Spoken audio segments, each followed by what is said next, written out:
So there's a story about the composer Igor Stravinsky. Stravinsky was about to start a new ballet, but instead of starting completely from scratch, he pulled out some of his favorite classic manuscripts, and he got out his red pen, and he started correcting the scores as if it was his own music. And he borrowed bass lines and melodies from the famous works, but he composed his own harmonies and rhythms underneath that work. And when the ballet came out, critics were outraged. They said, "How dare you do this to the classics? Leave the classics alone." And you know Stravinsky's reply? He said, "You respect, but I love." Well, I love newspapers. I grew up with newspapers. My parents subscribed to 2 different newspapers. My father-in-law and my uncles are both reporters, and I've been reading newspapers my whole life. The trouble with newspapers is that they're ephemeral. They don't last. When we're done reading them, they stack up in the recycle bin. Despite all that, I don't know anyone who hasn't clipped something out of the newspaper. Our impulse is to save the things that mean something to us from oblivion. I think that human beings are collectors, and artists especially. Not hoarders, mind you, there's a difference. Hoarders collect indiscriminately, and the artists collect selectively. They only collect the things that they really love. An artist's job is to collect ideas, and the best way I know to collect ideas is to read. And what better thing to read than the daily dispatch of human experience that is the daily newspaper? So in 2005, I was right out of college, right out of undergrad, and I had a horrible case of writer's block. I would sit and I would stare at the Microsoft Word screen, and that little cursor would blink at me as if it were taunting me. And writing, which had once given me great joy, was now, it wasn't any fun for me anymore. So one day, I was staring at that screen, and I looked over at the recycle bin with that stack full of papers, and I thought, here I am, without any words, and right next to me are thousands of them, and they're delivered to my doorstep every day. So I thought I might steal a few, and this is what I did. I picked up my marker that I used for drawing, and I started making boxes around words that popped out at me. And I started connecting those words into little phrases and funny sayings. And when I was done, I blacked out all the words I didn't need. And this is what it looks like. It looks like as if the CIA did haiku.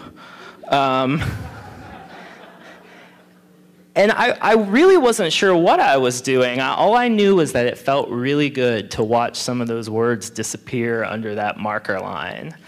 And so what I did was I started posting them to my blog, and I called them newspaper blackout poems. And slowly over time, they spread around the internet, and I collected them in my first book, Newspaper Blackout.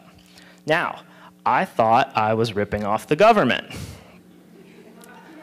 That's John Lennon's FBI file on the left and a blackout poem on the right.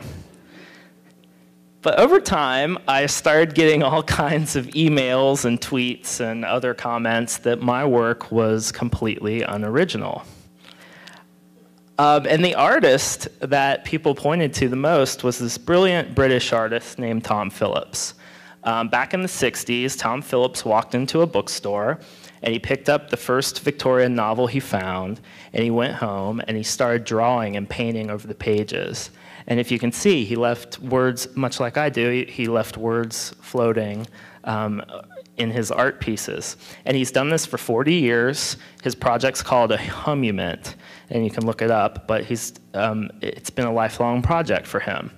Now, what I discovered about Tom Phillips is that he actually got the idea for his 40-year project by reading a Paris Review interview with the writer William Burroughs, when Burroughs was talking about his cut-up method of writing, which is when you take a piece of writing, cut it up, and reconfigure the pieces to make a new piece of writing. Funny enough, when I started researching Burroughs, I found out that Burroughs got the idea for the cut-up technique from his friend Brian Gysin. Brian Gysin was, he was a painter at the time, and he was preparing a canvas, and when he was cutting the canvas, he cut through a stack of newspapers, and the way the newspaper strips floated and the words worked together gave him an idea of how to make poetry. But then you do a little bit more research and you find out 30 years before that there was a poet named Tristan Tzara who in Paris went on stage, got a hat, got a newspaper, cut up the newspaper, put the pieces in the hat, pulled them out one by one, and read them as a poem. I traced things all the way back to the 1760s, where a neighbor of Benjamin Franklin named Caleb Whitford, in those old days, the newspaper was fairly new and the columns were very skinny. So what Caleb did is he read across the columns instead of reading them top to bottom, and he would get all these funny combinations and he'd crack up his friends in the pub, and eventually he published a broadsheet of them. So not only was my idea completely unoriginal, it turns out there was a 250-year-old history of finding poetry in the newspaper. So what am I supposed to do? Instead of getting discouraged, I kept on because I know something that a lot of artists know, but few will admit to, and that is nothing is completely original. All creative work builds on what came before. Every new idea is just a remix or a mashup of one or two previous ideas. And this is a bit of what I'm talking about. They teach you this in art school. Draw a line, draw another line next to it. How many lines are there? Well, there's the first line you drew, and there's the second line you drew. But then there's a line of black space running in between them. 1 + 1 = 3. And speaking of lines, here's an example of what I'm talking about. Genetics. You have a mother and you have a father, but the sum of you is greater than their parts. You are a remix or a mashup of your mother and your father and all of your ancestors. And just as you have a familial genealogy, you also have a genealogy of ideas. You don't get to pick your family, but you can pick your friends, and you can pick the books you read, and you can pick the movies you see, the music you listen to, the cities you live in, etc. You are a mashup of what you let into your life. So what I decided to do was decided to take all these artists that came before me and build a kind of family tree, a creative lineage that I could draw from. And then I would add those to the artists that I already admired and appreciated and steal everything from them that I possibly could. That's right, steal. I am a creative kleptomaniac. But unlike your regular kleptomaniac, I'm interested in stealing the things that really mean something to me, the things that I can actually use in my work. And Mr. Steve Jobs actually has a better way of explaining it than I think I could.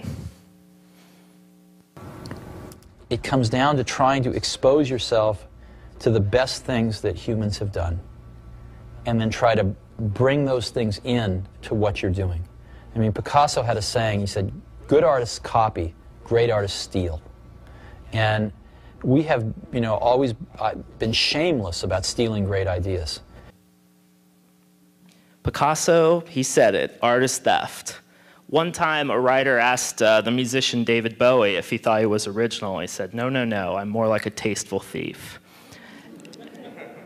And he said, the only art I'll actually study is the stuff that I can steal from.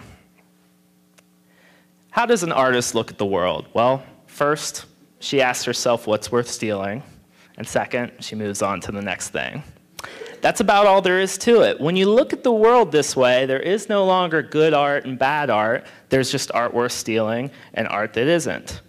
And everything in the world is up for grabs. If you don't find something worth stealing today, you might find it worth stealing tomorrow, or the month after that, or years later. T.S. Eliot said that immature poets imitate, great artists, or great poets steal. But he said bad poets take what they steal and they deface it, and the good poets turn it into something better, or at least something different. And that's really the key to creative theft. Imitation is not flattery. So instead of writing poetry like William Burroughs or doing colorful art pieces like Tom Phillips, I decided to try to push the poems into my own thing and keep going with them, because I know that it's actually transformation that is flattery, taking the things you've stolen and turning it into your own thing. So today, you've listened to all these wonderful speakers for the past hour or so. And what I want you to do is what my friend Wendy McNaughton, the artist, does. I want you to rip off everyone you've met. All the speakers you've heard, take a nugget of something that resonates with you. The people you bump into today later, take something from them. But bring it back to your desk, bring it back to where you do your work, combine it with your own ideas and your thoughts, transform it into something completely new, and then put it out into the world so we can steal from you. And that's how you steal like an artist. Thank you.